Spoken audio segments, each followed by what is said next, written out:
In this video, I will be sharing that how I cleared my CA foundation examinations in the very first attempt, what all mistakes I made during the preparations and during the exams, and many more. Radhe Radhe and welcome to the channel. I'm Sakshi. If you are new to this channel, so please subscribe to watch more interesting study vlogs, cooking videos, lifestyle videos, and many more. Stay tuned. Hi everyone and welcome back to yet another video.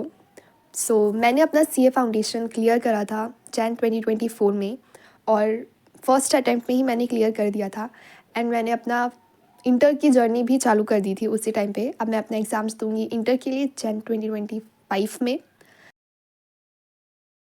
तो when I was in class 12th तब ऐसा कुछ plan नहीं था कि मैं आगे चल के क्या करूँगी. कॉमर्स तो मैंने ले लिया था but there was no such plan कि नहीं आगे चल के मुझे यही करना है. तो मैंने सोचा बोर्ड के एग्ज़ाम्स तो देते हैं. देन मैं जैसे ही मेरे बोर्ड के एग्ज़ाम्स ख़त्म हुए थे I decided to do like give CUET के एग्ज़ाम्स ताकि मुझे एक अच्छा कॉलेज मिल जाए. तो वो प्रिपरेशन मैं कर ही रही थी. देन मुझे कुछ लोगों ने बोला कि यार CA बहुत टफ़ होता है बट तुम कर सकती हो. लाइक मैं स्कूल में एक अच्छी बच्ची थी, लाइक अबव एवरेज स्टूडेंट थी मैं. अलॉन्ग विथ मैंने जब मैं क्लास 12th में कोचिंग ज्वाइन करी थी तो वहाँ के भी कुछ टीचर्स ने कहा था कि you are capable of doing it, you should do it.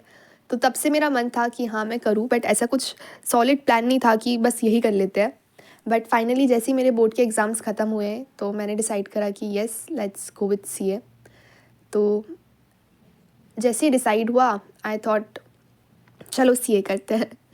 Now how I started studying. So पहले तो मुझे ऐसा था कि यार मैं अब खुद से कर लूँगी कि and I know like I have watched many videos that there are a lot of resources available on the YouTube by which you can clear your CA foundation on your own. Self study से आप कर सकते हो. But बाद में ऐसा हुआ कि मुझे लगा लाइक मैं पढ़ने वाली बच्ची हूँ लेकिन मुझे थोड़ी अपने ऊपर गाइडेंस चाहिए, थोड़ा स्ट्रिक्ट चाहिए कि नहीं तुम पढ़ो, तब मैं ज़्यादा अच्छे से पढ़ पाती हूँ. तो आई थॉट कि क्यों ना बैच ज्वाइन करी जाए ताकि जिससे मैं थोड़ा डिसिप्लिन में रहूँ. तो मैंने एक PW से रेगुलर बैच ज्वाइन कर ली थी जो कि मेरी अप्रैल में चालू हो गई थी. देन और मैंने फाउंडेशन जो है अपना ओल्ड स्कीम में दिया था जहाँ पे कि लॉ के साथ BCR था और इकोनॉमिक्स के साथ BCK था. यस सो ये था कि मैंने कैसे प्रिपरेशन चालू करा. देन जब मेरी क्लास ख़त्म हो गई I have 4 to 4.5 months preparatory leave. So as my preparatory leave was going on, a lot of problems were there in my family due to which I was not able to focus on the studies. But then as the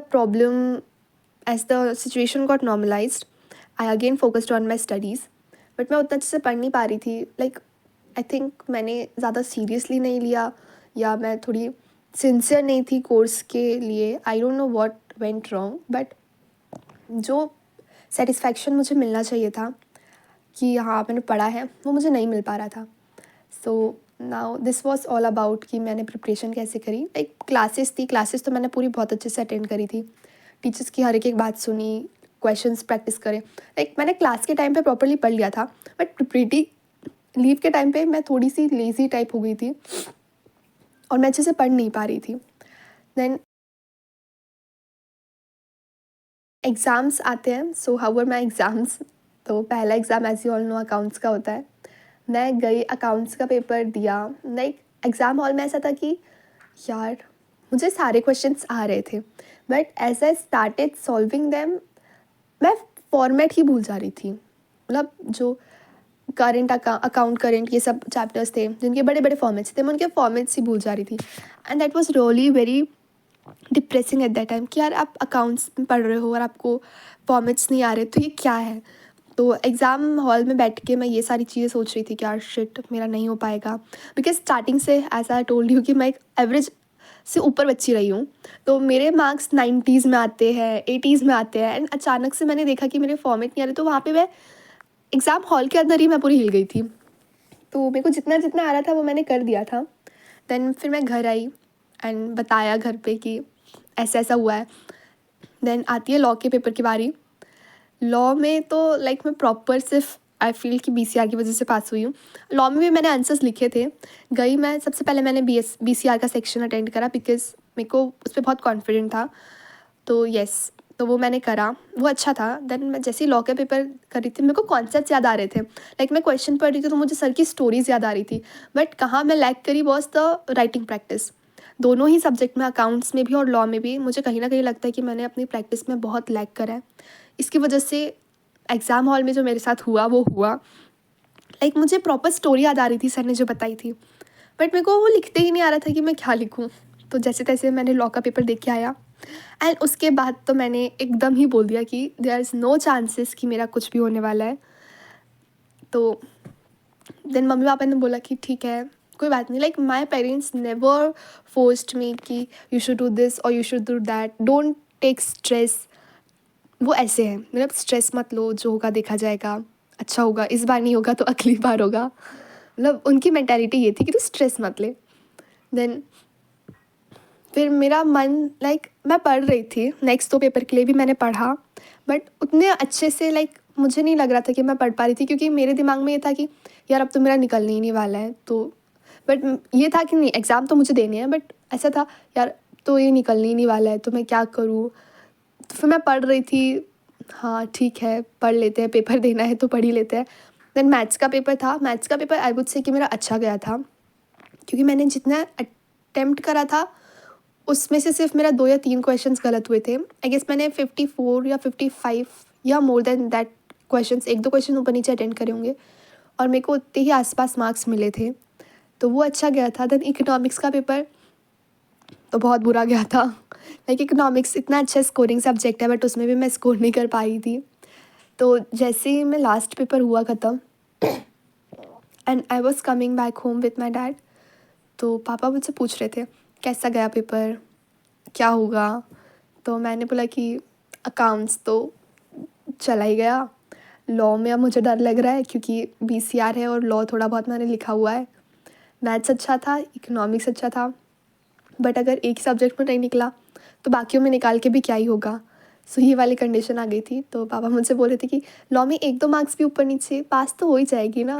मैंने बोला पता नहीं पापा। तो मैंने तो घर वालों को प्रिपेयर करके रख दिया था कि मेरा कुछ नहीं होने वाला, इस अटैम्प्ट में तो एटलीस्ट मैं क्रॉस नहीं करने वाली। ये सब हुआ।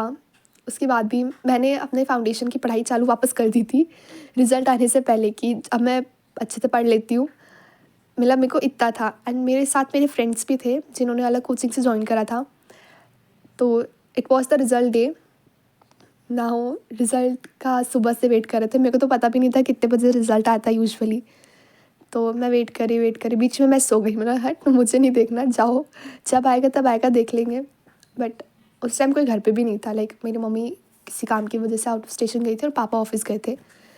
तो एक मेरा भाई था मेरे साथ घर में, बट उसका तो अलग ही रहता है मूड में, छोटा भाई है मेरा। तो रिज़ल्ट आया and I saw the word pass and I was like कैसे हुआ कैसे हो गया ये। तो येस, दैट वाज इट कि मैं पास हो गई थी। मुझे उस टाइम पे एक्चुअली बहुत गिल्टी फील हो रहा था, बिकॉज मैंने मेरे फ्रेंड्स की प्रिपरेशन देखी है। वो प्रॉपर ऑफलाइन कोचिंग में जाते थे, सुबह से शाम तक वो कोचिंग में बैठ के पढ़ते थे, उनका नहीं हुआ। बट मेरा हुआ। तो आई फील कि मैंने कहीं ना कहीं कुछ तो लिखा होगा तभी मार्क्स दिया, वरना एग्जामिनर ऐसे कैसे मार्क्स दे देता। तो मैं देखती हूँ कि अकाउंट्स में मेरे आ रहे हैं 62। मतलब मैंने सबसे पहले देखा था वर्ड पास और मेरे मार्क्स देखे थे, तो I was just pass 212 marks, 12 marks से पास हुई थी मैं बस। अकाउंट्स में मेरे 62 थे, लॉ में मेरे 42। लाइक नाउ आई बिलीव कि जो पास करा है मुझे BCR ने पास करा है, दैट्स इट। मैथ्स में मेरे 63 थे एंड इन इकोनॉमिक्स पेपर 4 मैंने 54 स्कोर करा था। So the mistake which I feel कि मैंने करी थी, प्रिपरेशन के टाइम पे प्रॉपर राइटिंग प्रैक्टिस मेरी बिल्कुल भी नहीं हुई थी। लाइक मैं सिर्फ पढ़ के चीज़ें छोड़ रही थी जो मुझे लगा कि नहीं मुझे करनी चाहिए थी, क्योंकि एट द एंड एग्ज़ाम में आपको लिखना है। और अगर आपको चीज़ें ही क्लिक नहीं होगी, अगर आप प्रैक्टिस करते रहोगे तो आपको ऑटोमेटिकली आपके हाथ चलने लग जाते हैं। बट मेरी वो चीज़ नहीं हुई थी, तो वहाँ पे मेरी गलती हुई थी। देन एग्ज़ाम के टाइम पे जो मेरा एटीट्यूड था कि यार अब तो मेरा नहीं होने वाला है, तो आगे के पेपर के लिए मैंने उतने अच्छे से प्रिपेयर नहीं करा था, तो वो मेरी सेकंड मिस्टेक थी कि जैसे भी पेपर करो बट आगे के पेपर के लिए अच्छे से पढ़ो. So yes, that was my experience, my journey of CA Foundation. I hope you all enjoyed it. If you have any sort of query, please write down in the comment section. Bye bye.